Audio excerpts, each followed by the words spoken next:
یہاں پاکستان نہیں رہے گا۔ اس کے لیے اس کی جو دستوری، تدریجی، قانونی، پرامن اگر راستہ اختیار نہ کیا گیا تو ملیٹنسی بڑھے گی، یہ رکنے والی نہیں ہے۔ یہ جو اوپر کا جو علاقہ ہے، ایک ٹرائنگل ہے جس کا نقشہ کھینچا ہے ایک بہت بڑے مصری ادیب اور مورخ نے، شکیب ارسلان ان کا نام تھا۔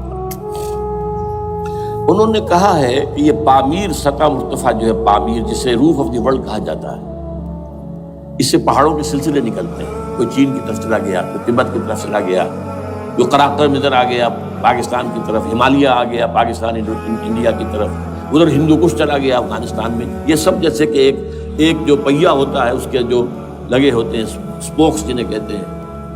اس نے کہا کہ ایک طرف ہمالیہ اور ایک طرف ہندو کش، اس کے درمیان میں جو قوم رہتی ہے، اب نوٹ کر لیجیے، یہ ہمالیہ کا اینڈ جو ہے مغربی، وہ کیا ہے، یہ نتیا گلی وغیرہ اسی کا حصہ ہے، اس کے بعد ختم۔ دریائے سندھ بہہ رہا ہے، لیکن اوپر جا کر وہ ٹرن دیتا ہے رائٹ کو، تو پھر اب وہ قراقرم اور ہمالیہ کے درمیان جاتا ہے، یہاں تک کہ انڈیا سے جو اس کا داخلے کا راستہ آ جاتا ہے۔ لیکن یہ جو ہے، یہ درمیانی راستہ، یہ اصل میں ہندو کش ادھر اور ہمالیہ ادھر، اس کے درمیان جو قوم آباد ہے۔ اور اس ٹرائنگل کا بیس ہے مالاکنڈ کا پہاڑ، مالاکنڈ، ہمالیہ، ہندو کش۔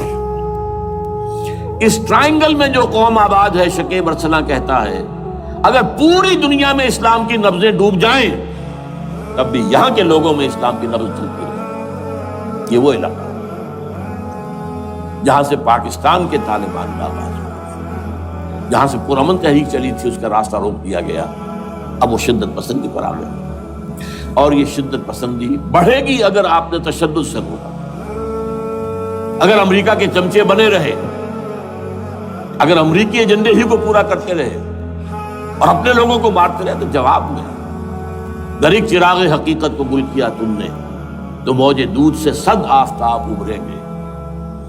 یہ آپ جو آ رہے ہیں، کہاں سے آ رہے ہیں آپ کے یہ خودکش حملہ آور؟ یہ وہی ان لوگوں کے رشتہ دار ہیں نا، جو امریکی بمبارڈمنٹ میں مارے گئے ہیں۔ کتنے ہیں جن کے بچے ختم ہو گئے، بیٹے مر گئے۔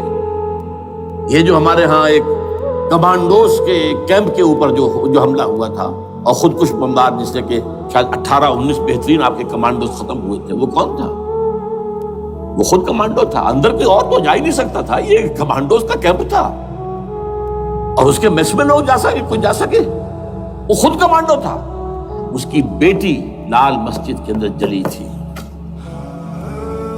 اب آپ اندازہ کیجئے کہ اس کے دل میں جو کھول رہا تھا اس کا جذبہ، اس نے اس کو ٹھنڈا کیا خود جان دے کر۔ کوئی جان لیجیے، ادھر باجوڑ میں حملہ ہوا تھا، ادھر جو ہماری ملٹری پریڈ کے اوپر حملہ ہو گیا۔ تو یہ بات رکے گی نہیں، اور یہ ظاہر بات ہے کہ اب شمال سے لے کر نیچے تک کی بات ہے۔ وہاں پر بھی میں نے شروع بھی کہا تھا، یہ خطرہ حقیقی ہے، غیر حقیقی نہیں ہے، واہمی اور خیالی نہیں ہے۔ اس لیے کہ اب جو اس علاقے سے جا رہے ہیں ہجرت کر کے کراچی، وہی ان کی جگہ ہے، وہیں پر ان کے رشتہ دار ہیں، محسود ہیں، وزیر فلاں ہے، یہ ہے، وہ ہے، وہاں وہ جا رہے ہیں۔ اور وہاں پر بھی ظاہر بات ہے کہ جو کچھ ہو رہا ہے افغانستان میں اور جو کچھ ہو رہا ہے شمال سرحدی صوبے میں، اس کا ایک تسلسل ہوگا۔ میں یہاں یہ عرض کر دوں آپ سے کہ تقریباً 4 سال قبل، بلکہ 4.5 سال، میں انتہائی مایوسی کو پہنچ چکا تھا کہ پاکستان کا وجود باقی نہیں رہے گا۔ میں نے یہی تقریر کی ہے 29 فروری سن 2004، اسی جگہ۔ پاکستان جواز کھو چکا، یہ اسلام کے نام پر تھا۔ ویئر اسلام؟ جو اسلام یہاں وہ تو بھارت میں بھی ہے، وہ تو امریکہ میں بھی ہے۔ وہ کہاں ہے اسلام کا سیاسی نظام، اسلام کا تعزیراتی نظام، اسلام کا کرمنل لا، اسلام کا سول لا، اسلام کے فیملی لاز کہاں بنائے تھے اس شخص نے جو فیلڈ مارشل بنا تھا، خود ساختہ، جو اس نے قوانین بنائے تھے؟ تمام علماء نے کہا تھا، تمام مکتب حافظ کے کہ غلط ہے، تحریک کوئی نہیں اٹھائی، یہ ان کی غلطی تھی، کوتاہی تھی۔ جمہوریت کی تحریک میں شامل ہو گئے، اس پر کوئی تحریک نہیں چلائی۔ بہرحال وہ نظام کہاں ہے؟ وہ نظام تو قائم نہیں کیا. اس حوالے سے یہ اپنا جواز کھو چکا ہے. There's no rationale. raison d'être جسے کہتے ہیں فرینچ کے اندر، raison d'être کسی چیز کی ریزن، ریشنل آف ایگزسٹنس. اس کے بعد یہ ہے کہ پچھلے سال سے کچھ مایوسی میں کمی ہوئی. Number 1، chief justice of Pakistan Iftikhar Muhammad Chaudhry کے اندر ہمت اللہ نے دی، وہ کھڑا ہو گیا. جرنیلوں کے جمگھٹے کے اندر ایک سویلین آدمی جو ہے جس درجے کا مرغوب ہو سکتا ہے آپ اس کا اندازہ کریں. اور اس کے بعد اسپونٹینیس موومنٹ کو کلا، انہومی شے، سوچ نہیں سکتے ہم.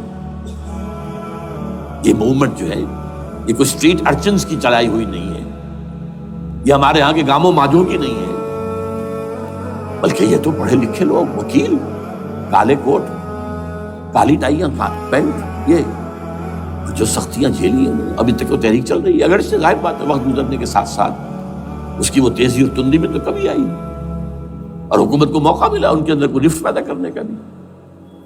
لیکن بہرحال ان دونوں چیزوں سے میری مایوسی میں قدرے کمی ہوئی. اب دوسری بات وہ تھی 18 فروری کے الیکشن کا پرامن طور پر منعقد ہو جانا.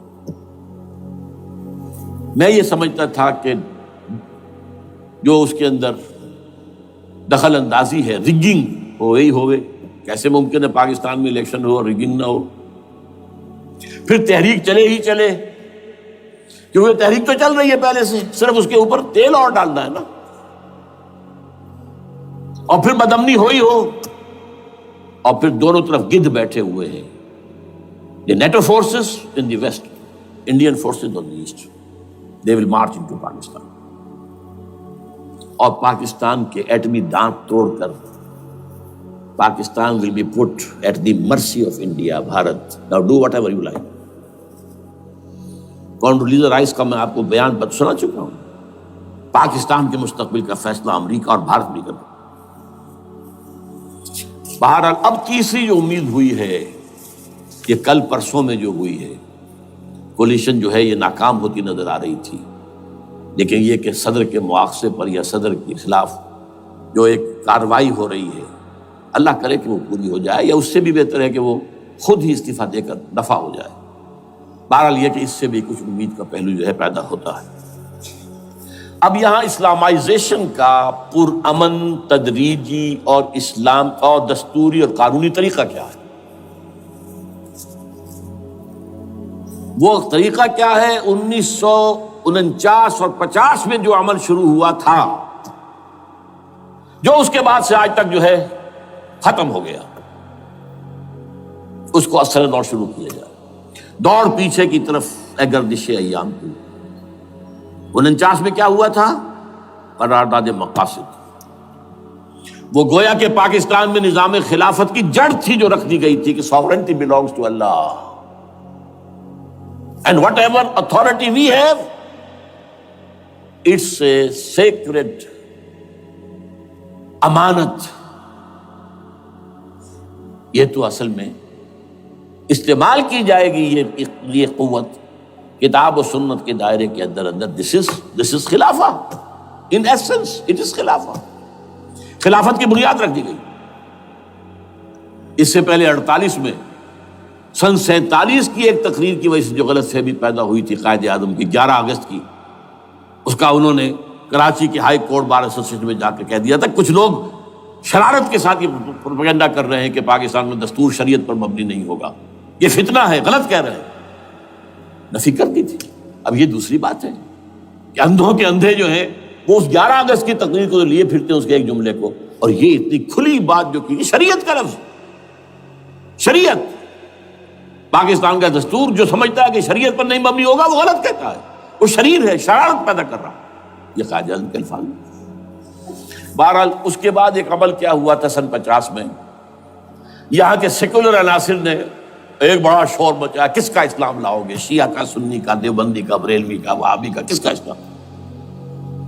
اللہ تعالیٰ غریق رحمت کرے ان بزرگوں کو پاکستان کے تمام مذہبی مکاتب فکر کی ٹاپ کی قیادت جمع ہو گئی کراچی میں، شیعہ بھی، اہل حدیث بھی، بریلوی بھی، دیوبندی بھی، 31 علماء، جماعت اسلامی بھی، مولانا مودودی بھی اس میں تھے۔